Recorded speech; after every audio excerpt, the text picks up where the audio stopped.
Okay, in the blue corner, we have Jake, the problem child Paul. And in the marijuana corner, we have Nate, the Stockton slap CTE Diaz. And we're all pulling for him. But I gotta tell you guys, he's not gonna win. I mean, he could, but he's not going to win. I mean, he will, because I made this video, but he's not gonna win. And I'm gonna explain why. I think Jake probably gets it done in 8 rounds, maybe 6 by TKO. That would be my prediction. So first, let's look at some side-by-side training footage, and let me show you that Jake looks crisp, he looks powerful, he looks like a boxer. He doesn't look like the greatest boxer of all time, but he looks like a boxer. And Nate's making all the same mistakes that he gets away with in MMA. Sloppy, overextending, off balance, that kind of thing.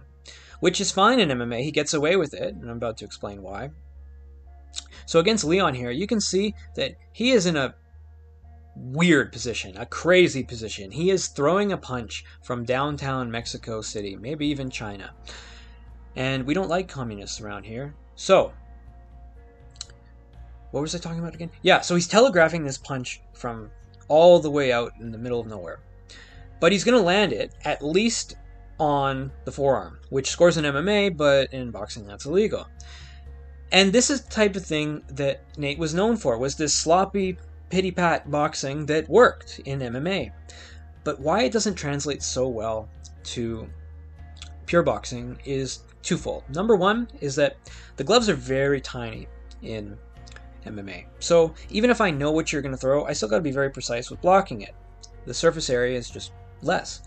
Number two is that because of all the variables that are added in MMA, a lot of the defenses are taken away from Leon. The threat of these other moves provide like a scarecrow that stifle him from making a clear-cut decision, which is easier in boxing. Because, for example, if he were to bend the wrong way here, he might get kicked in the head, so he can't necessarily slip easily. If he's not paying attention to whether Diaz's hips drop, for example, he could get taken down and then he's screwed. These things just don't apply in boxing, which is why you can get away with them in MMA, but not necessarily pure boxing. So hopefully Nate has adapted this type of thing to pure boxing, but he hasn't had that much time, and I just don't think he has. We're going to see him repeatedly overextend his punches in bad positions like this, where his balance is off, and I believe he got clipped there with a counter. It might have been a head clash. He did it with Tony, and remember, these are his recent fights. He's pitching a fucking baseball here. Bad positions all around, just not good. Now, to make a point for Nate, Jake is bad on the back foot. In all of his fights that I've seen, he is not good when he gets pressured and has to move backwards. We're going to see this in a second with Anderson and a few others. Now, everyone's going to say that, well, Nate's cardio is a weapon. He's going to take him into deep waters, and Jake's not going to have an answer for it. He's got a chin that's made of granite. I don't think that chin's there anymore. He's 38. He's taking a lot of damage. He's talking kind of like this, and he's not speaking so good. And of course, Nate always spoke a little funny, but not as bad. I've seen comparisons. I didn't include them in this video, but it's kind of scary. It's taken a lot of punishment. Now, although we are going to see here that Jake, when he gets pushed back, he doesn't really have a good answer. He doesn't know how to get out of the ropes. Against Tommy, he kind of just shelled up and then tried to tie him up. It even happened with Woodley. I can't remember if I included a clip. No, I guess I did not. But in all of his fights, he is not good on the back foot.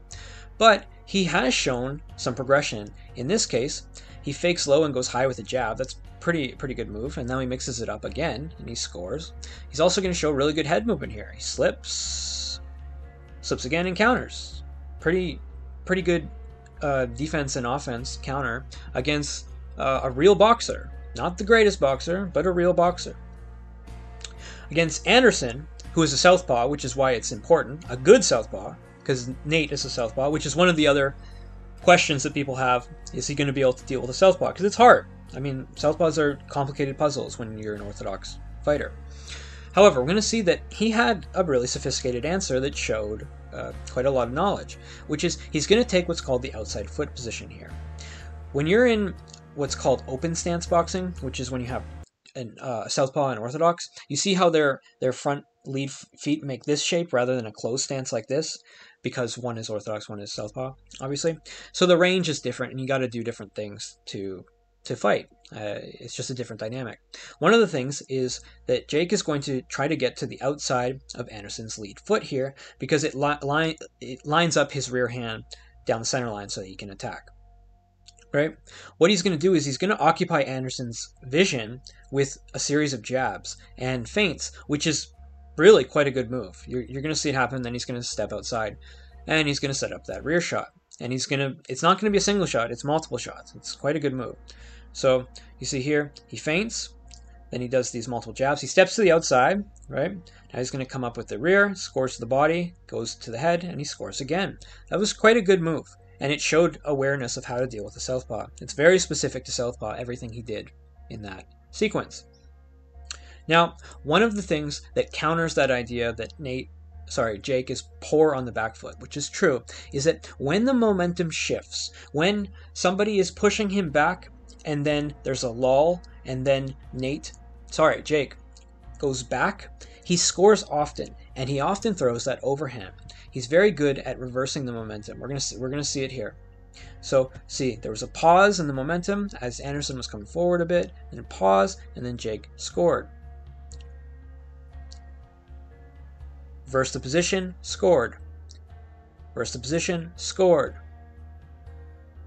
Happened quite a bit in that fight, where he started to show that he can do that. It happened with Woodley a bit too. It happened with Tommy, but I'm not going to show you 1,000 clips. I think the point is made.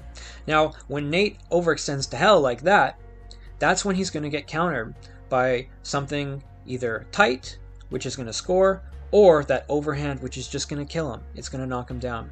And we have to remember that anytime he gets knocked down, he can't just pull guard. It's a 10-8 round or less for Nate. He's going to lose, right? I don't know why this clip is in here. I fucked it up. Okay, so here's the knockout, right? Just to show that he's obviously got power. If he's knocking out Tyron Woodley, he's going to be able to knock out Nate. And I know you guys are saying, but Nate's tough. Nate's so tough. He's taken so much damage, guys. He fought at 155 and 170. Jake is coming down from 200 pounds, and they're fighting at 185. They're not the same weight. And if you remember, and show these clips, Conor knocked him down in their fight. They didn't go the distance 3 times.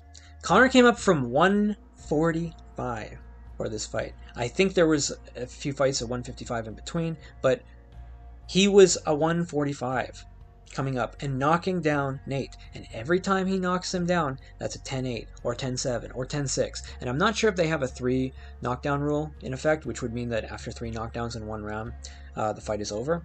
But if they do, that's even worse for Nate.